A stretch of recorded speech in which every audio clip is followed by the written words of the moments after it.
जिस ताकत से लेबनान का हिजबुल्लाह गाज़ा में हमास को बचाने के लिए कूदा था, उसको इस बात का तनिक भी अंदाज़ा नहीं था कि जिस आग से वो हमास को बचाने में लगा हुआ है, वही आग उसके घर तक पहुंच जाएगी। जी हाँ, हम बात कर रहे हैं आईडीएफ के उन हमलों की जिसने पूरा लेबनान दहल उठा। पहले पेजर धमाके, उसके बाद वॉकी टॉकी और फिर लेबनान में एक के बाद एक हिजबुल्लाह के कमांडरों के विकेट गिरते गए। इन सभी हमलों में हिजबुल्लाह को हिला कर रख दिया।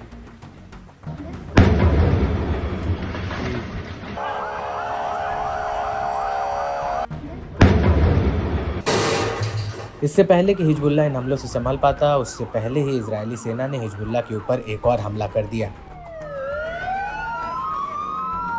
दरअसल आईडीएफ ने लेबनान की राजधानी बेरूत के उपनगरीय इलाके में कई हमले किए। रिपोर्ट्स के मुताबिक आईडीएफ ने अल हदात और अल लैलाकी इलाके में रात में करीब 1 बजे कई हवाई हमले किए।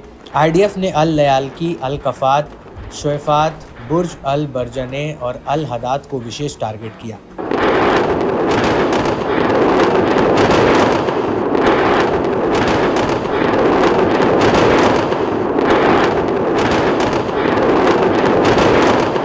इससे पहले आईडीएफ ने बेरूत के आसपास के इलाकों में रह रहे लोगों के लिए एक संदेश जारी किया था, जिसमें उसने लोगों से अपने अपने घरों को खाली करने, सुरक्षित जगह पर जाने के लिए कहा था। पीएम नेतन्याहू ने भी आईडीएफ के इसी मैसेज को दोहराया।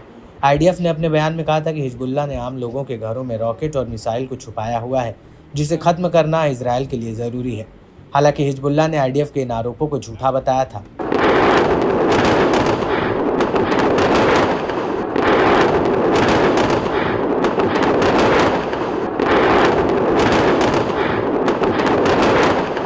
हालांकि हिजबुल्लाह के हथियारों को नष्ट करने के लिए आईडीएफ ने डाहिए डॉक्ट्रिन लागू कर दिया है, जो 2006 में हुए इजरायल हिजबुल्लाह युद्ध के बाद से ठंडे बस्ते में था।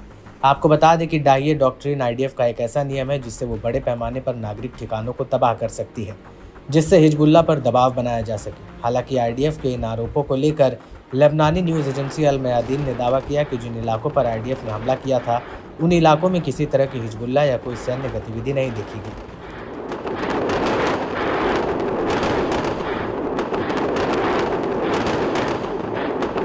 अल मयादीन का कहना है कि ये सारे नागरिक और रिहायशी इमारतें थीं जिन पर इजरायल ने हमला किया था। अल मयादीन के मुताबिक जहां हमला हुआ था वहां घांडौर फैक्ट्री थी, जो फूड इंडस्ट्री में कारोबार करती है। वहीं दूसरी तरफ जब आईडीएफ हिजबुल्लाह को दहला रही थी, तो उसी दौरान हिजबुल्लाह के लड़ाके भी इजरायल पर ताबड़तोड़ बमबारी कर रहे थे।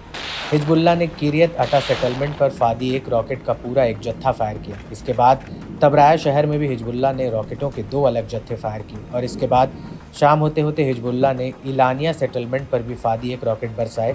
हिजबुल्लाह का कहना है कि उसने लेबनान बॉर्डर पर करीब बयाट ब्लीडा सैन्य चौकी पर भी बमबारी की।